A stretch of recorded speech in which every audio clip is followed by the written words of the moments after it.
The phone rang at 11:47 p.m. on a Tuesday, jolting me awake from a restless sleep. My wife had been at a healthcare administration conference in Chicago for 3 days, and I'd grown accustomed to the empty side of the bed. But calls this late were never good news. Hello. My voice came out rough with sleep. Good evening, sir. This is Robert Chen. I'm the head of security at the Lexington Grand Hotel. Am I speaking with David Matthews? My heart lurched. Yes, that's me. Is my wife all right? Is she hurt? Your wife is physically fine, sir. However, I'm calling because we've identified a serious security concern involving her room, number 1847. Our surveillance systems have flagged multiple unauthorized visitors entering and exiting over the past 3 nights. I sat up, fully awake now. What do you mean, unauthorized visitors? Male visitors, sir. Different individuals each night. Our facial recognition software indicates none of them are registered guests or conference attendees. They've been using the service elevator to avoid the main lobby cameras, but our comprehensive system caught them. My stomach dropped. That's impossible. My wife is there for a conference. She's probably just networking with colleagues. At 2 and 3 in the morning, sir. His tone was professional but skeptical. I've been in hotel security for 17 years. The patterns we're observing are consistent with activities that violate our guest conduct policies. More concerning, it may constitute grounds for breach of the professional event agreement your wife's company signed with us. I couldn't breathe. Are you absolutely certain it's her room? Yes, sir. The keycard access logs are definitive. I'm calling you because our protocol requires we notify the registered emergency contact before involving law enforcement or the conference organizers. Given the nature of the situation, I thought you'd prefer to handle this discreetly. My hands were shaking. I'm in Seattle. I can catch the red-eye and be there by morning. That would be advisable, sir. I'll be on duty until 8 a.m. Ask for me at the security office when you arrive. And Mr. Matthews? I recommend not calling your wife to inform her you're coming. In situations like these, the element of surprise often reveals the truth more clearly than confrontation over the phone. After he hung up, I sat in the darkness, my mind racing. We'd been married for 8 years. 8 years of what I thought was a solid partnership. She was a hospital administrator, dedicated to her career, always professional. The idea that she could be, what? Having affairs? Meeting men in her hotel room in the middle of the night? I booked the 1:30 a.m. flight to Chicago, my fingers fumbling over my phone screen. Part of me wanted to call her, to demand an explanation. But the security chief's words echoed in my mind. The element of surprise reveals the truth. The flight was torture. I couldn't sleep, couldn't think straight.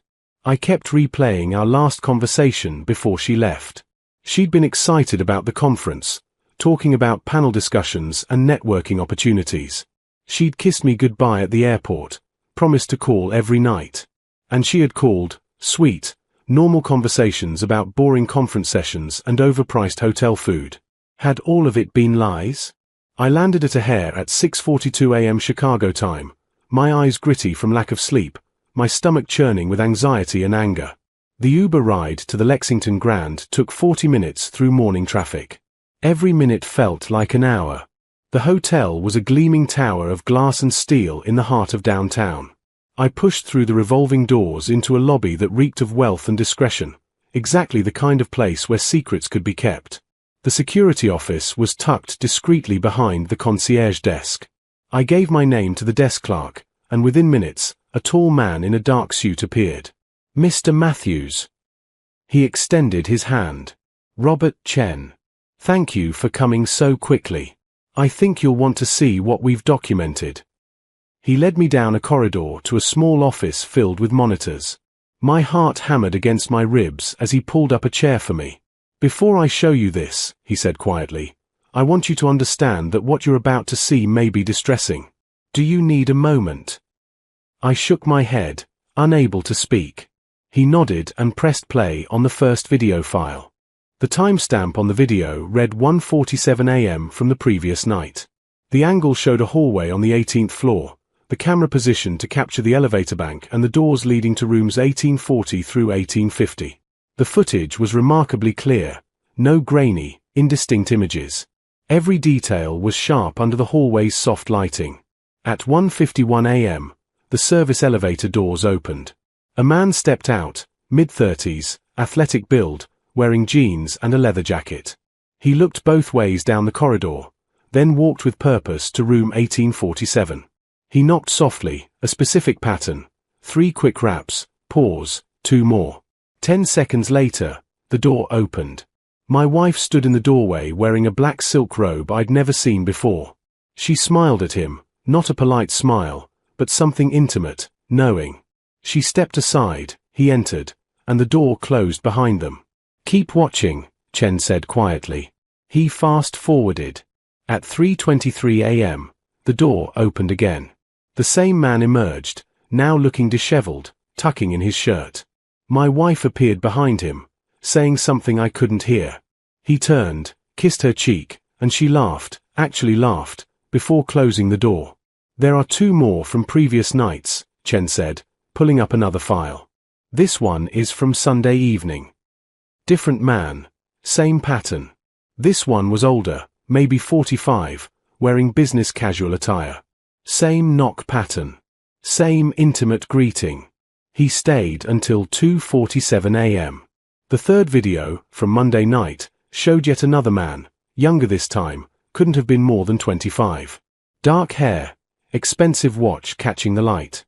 He'd stayed the longest, not leaving until 4:15 a.m. I sat frozen, watching my marriage dissolve frame by frame on a security monitor. Chen mercifully pressed pause. "I've seen a lot in this job," he said, his voice gentler now. "Infidelity, unfortunately, isn't uncommon in hotels. But this pattern is different. The specific knock, the different men, the timing, it's organized. Deliberate." "What are you saying?" My voice sounded hollow, distant. "I'm saying this isn't a spontaneous affair. This is planned, systematic. And there's more you should know." He pulled up a different screen, showing what looked like a guest manifest. "These men, we ran their faces through our system. None of them are staying here.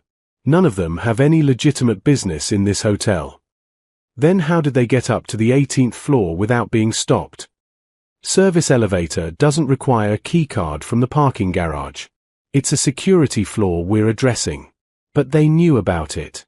Someone told them exactly how to access your wife's floor without being seen by front desk staff." My hands clenched into fists. "Where is she now?" Chen glanced at his watch. "Conference sessions start at 9. It's 7:30 now. She's probably in her room getting ready. I want to confront her." "I understand, sir. But may I make a suggestion?" He leaned back in his chair. "Your wife is here representing Cascade Regional Medical Center, correct? They're one of our partner institutions. This conference is specifically for healthcare administrators, and they've signed a professional conduct agreement with us. So what your wife is doing violates that agreement. It also potentially violates her employment contract's ethics clause. Before you confront her personally, you might consider what you want the outcome to be. Because once you knock on that door, there's no taking it back." I thought about my wife's career, the one she'd built over 15 years, the one she was so proud of. The one that apparently meant so little to her that she'd risk it for, what? Money? Thrill? Some sick compulsion? What are you suggesting? I'm suggesting that if you want more than just a confrontation, if you want accountability, you might consider involving her employer. Show them this footage. Let them decide how to handle it. Either way, your marriage is over. I'm sorry to be blunt, but that's the reality. The question is whether you want her to face professional consequences as well. The cold calculation in his words matched the ice forming in my chest. He was right. This wasn't just betrayal, it was brazen, reckless, and done while she was representing her employer at a professional conference. "Can you make copies of all the footage?" I can provide you with secure digital files. Yes. With timestamps and our system's authentication protocols. They'd hold up in any legal proceeding. Do it. The words came out harder than I intended. And yes, I want to see her. Now. But first, I need to make a phone call. I pulled out my phone and found the contact for Margaret Harrison, the CEO of Cascade Regional Medical Center. My wife had pointed her out at a hospital fundraiser 2 years ago. A stern woman with iron grey hair and a reputation for running the organization with absolute integrity. It was early, but executives like Margaret were always working. She answered on the third ring. This is Margaret Harrison. Ms. Harrison, this is David Matthews. I'm Lisa Matthews' husband. I apologize for calling so early, but I'm in Chicago at the Lexington Grand Hotel, and I have something urgent you need to see regarding your employees' conduct at the conference. There was a long pause. I'm listening. Margaret Harrison arrived at the hotel at 8:15 a.m., accompanied by James Weston, Cascade Regional's Director of Human Resources. Both looked like they'd dressed in a hurry, but their expressions were all business. Chen had set up the conference room adjacent to his office, and I sat waiting, the USB drive containing the footage in my pocket like a lead weight. Mr. Matthews, Margaret said, shaking my hand with a firm grip. These are serious allegations you've made. I need to see this evidence before we proceed. I handed Chen the drive. He loaded the files onto the conference room's display screen, and for the next 20 minutes, we watched in silence. Margaret's expression grew progressively darker. James took notes on his tablet, his jaw tight. When the final video ended, Margaret stood. How long have you known about this? Since midnight last night. I caught the red eye from Seattle. And you haven't confronted your wife yet? No. I wanted you to see this first. She nodded slowly. That took considerable restraint. Mr. Chen, is this footage authentic? Could it be manipulated? Our system includes blockchain verification for all recordings, Chen replied. Every frame is authenticated with encrypted timestamps. I can provide you with our technical documentation. This footage would hold up in any court. Margaret turned to James. What's our exposure here? Significant, he said grimly. We signed a professional conduct agreement with this hotel and the conference organizers. All attendees representing Cascade are expected to maintain professional standards. Whatever Ms. Matthews is doing here, and I think we can all make educated guesses, it's a clear violation. Additionally, our employment contracts include morality clauses for management-level staff.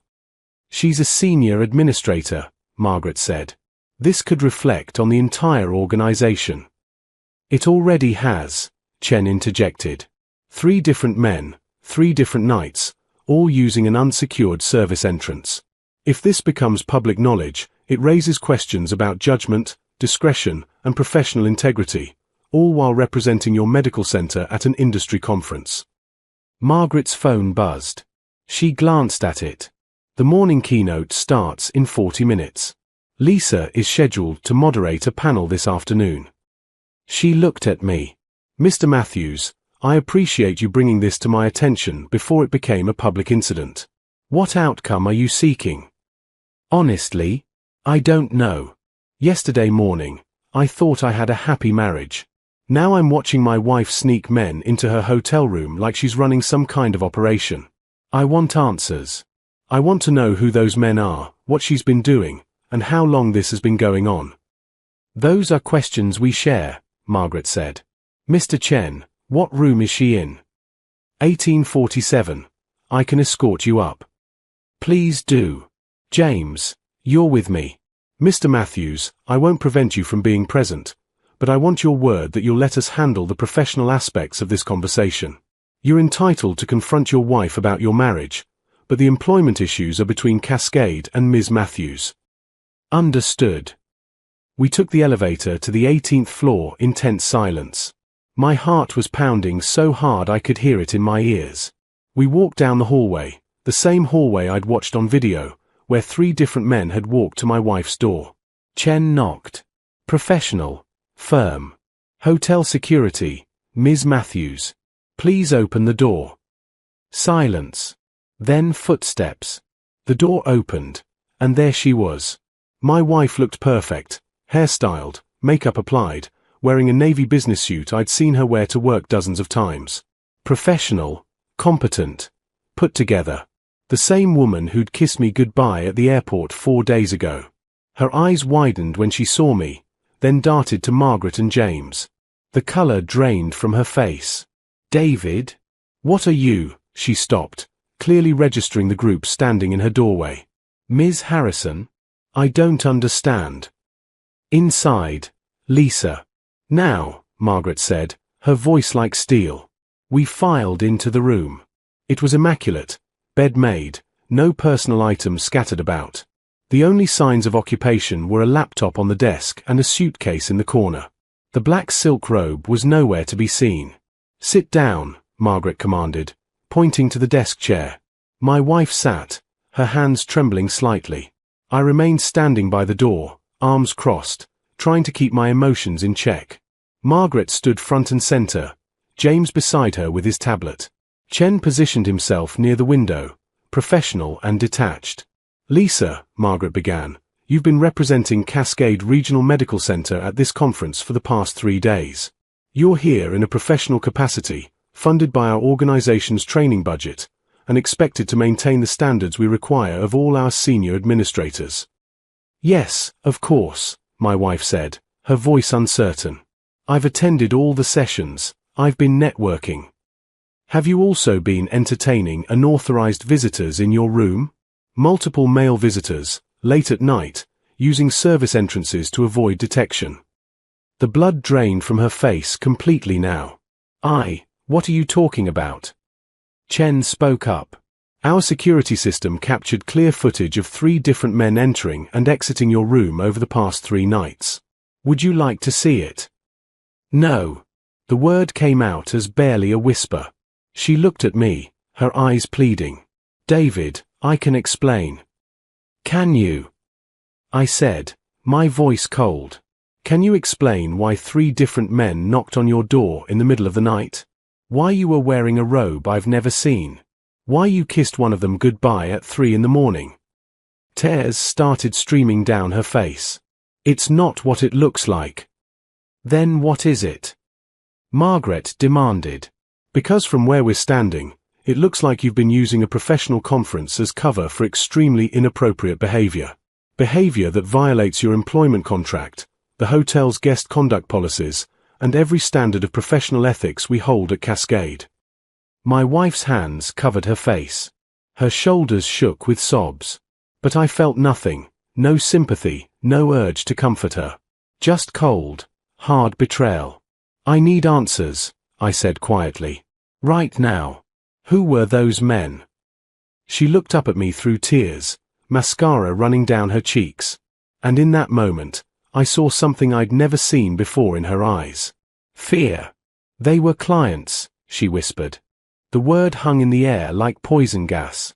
Clients. Clients for what? James asked, his pen poised over his tablet. My wife, Lisa, wiped at her tears, smearing her makeup further. I need to speak with a lawyer before I say anything else.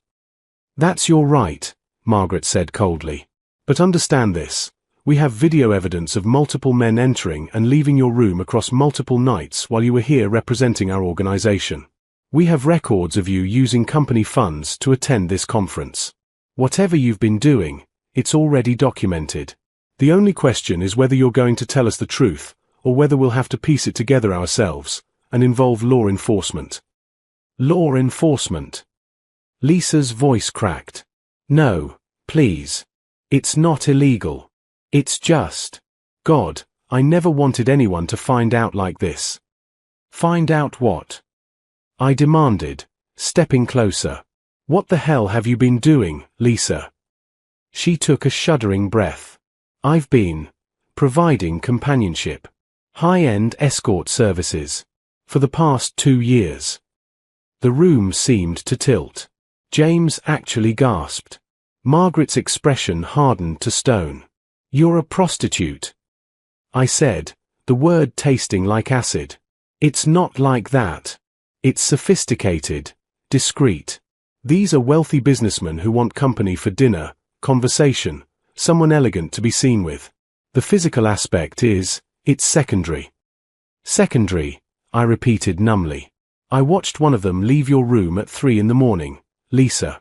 What kind of conversation lasts until 3 a.m.? She couldn't meet my eyes. Some clients want more than just dinner companionship. Jesus Christ. I turned away, feeling physically ill. Margaret's voice cut through my nausea. Let me make sure I understand.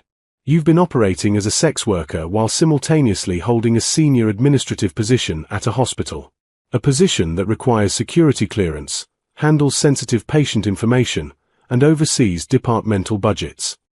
I kept them completely separate. Lisa protested. My work at Cascade was never affected. I always performed my duties. You used a professional medical conference as cover to meet clients. James interjected. How is that keeping them separate? These conferences were perfect opportunities. I'm traveling anyway, in nice hotels, surrounded by professionals. I could schedule appointments without anyone at home noticing. The conference provides a legitimate reason for being here. Home, I said bitterly, turning back to face her. You mean our home? Where I've been waiting faithfully while you're here screwing strangers for money. David, please. How much? The question came from Margaret. How much were you charging? Lisa hesitated. It varied. For a dinner companion, 2,000. 4 overnight stays, 5 to 10,000, depending on the client's requirements. The numbers made my head spin. $10,000 per night. Sometimes more for special requests. Chen, who'd been quietly observing, spoke up. How did clients find you? Contact you? There's a service. An agency. They handle the vetting, the scheduling, the payment processing. Everything's done through encrypted apps and cryptocurrency. It's completely anonymous. Except it isn't, Margaret said sharply. Because you're on hotel security footage meeting these men. Your anonymity just evaporated. Those 3 men, I said, my voice shaking. Over 3 nights. That's potentially $30,000 you made while I thought you were at a conference learning about healthcare administration innovations. I was attending sessions during the day. I'm actually on a panel this afternoon about efficiency protocols. You're not going to be on any panel, Margaret interrupted. As of this moment, you're suspended from your position at Cascade Regional Medical Center, pending a full investigation. You will not return to the conference. You will not represent our organization in any capacity. And you will not set foot in our facilities until we've determined the full extent of this situation. You can't do that. I have rights. You have the right to legal representation, James said, tapping on his tablet. Which I strongly suggest you obtain immediately. We'll be conducting a comprehensive review of your employment history, your access to sensitive systems, your expense reports, and any potential conflicts of interest or breaches of patient confidentiality. I never breached patient confidentiality. Lisa stood up, her face flushed. I kept everything separate. My personal life never interfered with my professional responsibilities. Your personal life is sex work, Margaret said flatly. You hold a position of trust in a healthcare institution. You have access to sensitive information. You travel for work and apparently use those trips to meet paid clients. Do you not see how that creates massive liability for our organization? Not to mention, Chen added, you violated the hotel's guest conduct policies. I'll need to consult with our legal team, but you may be asked to vacate the premises. Lisa sank back into the chair, the fight draining out of her. This is going to destroy everything. You destroyed everything, I said quietly. You destroyed our marriage. You destroyed your career. You destroyed any trust anyone ever placed in you. And for what? Money? Thrills? What was worth throwing away 8 years? She looked up at me, tears streaming freely now. You don't understand. The money it was freedom. We were always scraping by, always worried about bills. This gave me control, power. These men, they valued me, they paid attention to me. I valued you. My voice rose despite my effort to stay calm. I worked 2 jobs to support us when you were finishing your master's degree. I was there through every promotion, every late night, every work crisis. And you're telling me that wasn't enough? That you needed strange men to pay you to feel valued? It wasn't about you. Everything about this is about me. About us. About the vows we took. I was shouting now, months or years of oblivious contentment curdling into rage. How many times? How many men? How many conferences that weren't really conferences? She didn't answer, just stared at her hands. I want a number, Lisa. How many? I don't know exactly. Maybe 40 or 50 over 2 years. The number hit like a physical blow. 50 men. While I'd been home, trusting her, believing her. Margaret's phone rang. She glanced at it. My attorney. I need to take this. She stepped out into the hallway, James following her. Chen moved toward the door. I'll give you 2 some privacy. But Mr. Matthews, I recommend you keep this brief. This isn't a conversation that will go anywhere productive right now. After they left, silence filled the hotel room. Lisa sat hunched in the chair, mascara streaked and broken. I stood by the window, looking out at Chicago's skyline without really seeing it. Somewhere in this city, 3 men had no idea they'd just blown up someone's life by visiting a hotel room. Say something, Lisa whispered finally. What is there to say?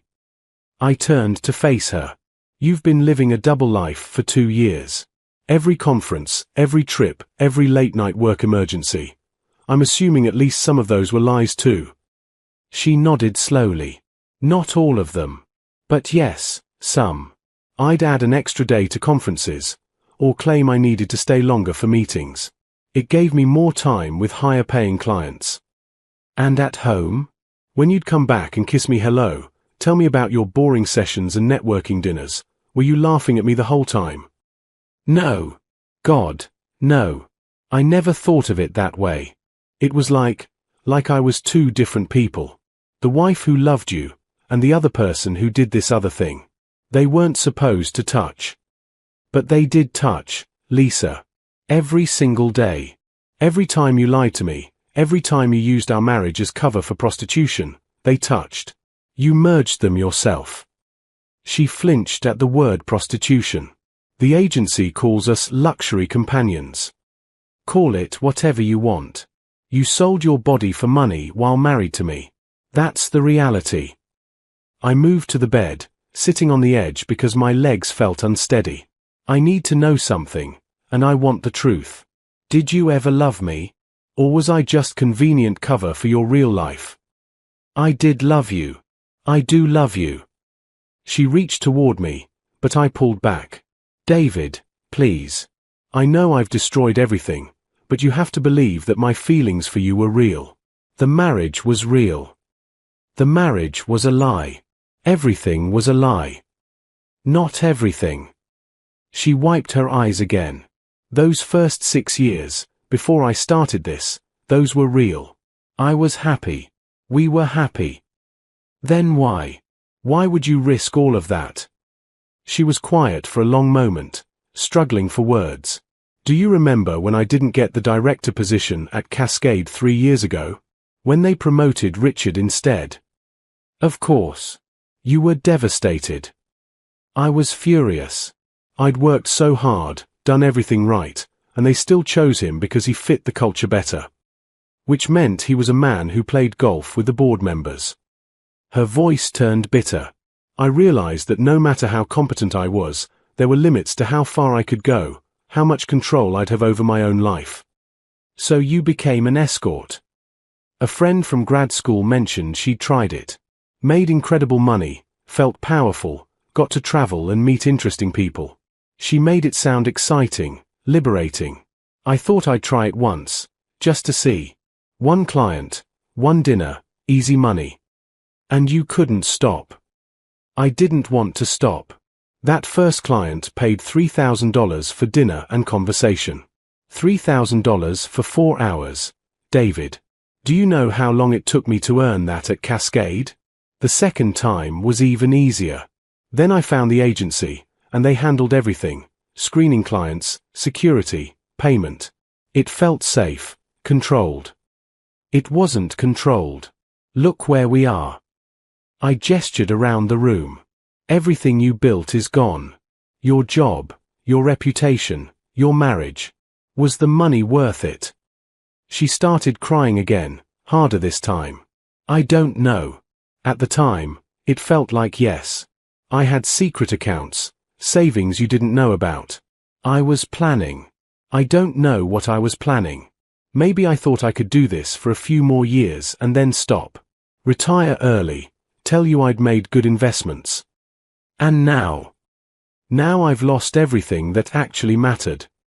She looked at me with red, swollen eyes. I don't expect you to forgive me. I don't even expect you to understand. But I need you to know that I never meant to hurt you. I thought I could keep these lives separate. You couldn't. You can't. That's not how reality works, Lisa. A knock at the door interrupted us. Margaret and James returned, both looking grim. Ms. Matthews, Margaret said formally, Cascade Regional Medical Center is placing you on immediate administrative leave pending the outcome of our investigation. You're required to surrender your building access credentials, your work laptop, and any company property in your possession. You're also prohibited from contacting any Cascade employees except through your attorney. You're firing me. We're following protocol for serious ethics violations. The investigation will determine the final outcome, but I think we both know where this is heading. Margaret's expression softened slightly. Lisa, I've known you for 5 years. You were one of my most promising administrators. I genuinely don't understand how you thought this could end any other way. I thought I wouldn't get caught. Most people who do stupid things think that, James muttered. Chen stepped forward. Ms. Matthews, the hotel management has also made a decision. Given the violation of our guest conduct policies, we're asking you to check out immediately. We're not pressing charges, but you're no longer welcome on the property. I need time to pack. You have 1 hour, Chen said firmly. A security escort will accompany you to ensure there are no further incidents. The next hour passed in a blur.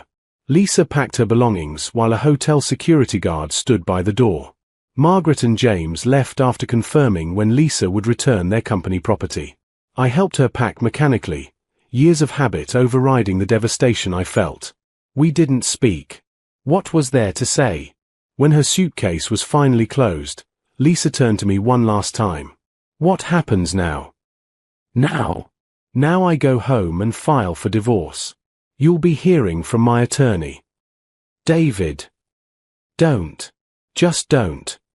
I picked up my own bag. I'll arrange to get my things from the house while you're out. I don't want to see you again unless we absolutely have to. I'm so sorry. I know. But sorry doesn't fix this. Sorry doesn't give me back 2 years of my life. Sorry doesn't undo 50 men. I walked to the door, then paused. I hope the money was worth it, Lisa. I really do. Because it cost you everything else. I walked out of room 1847 and didn't look back. 3 months later, I sat in my attorney's office signing the final divorce papers. The settlement was simple. We were splitting everything evenly, though I'd negotiated to keep the house.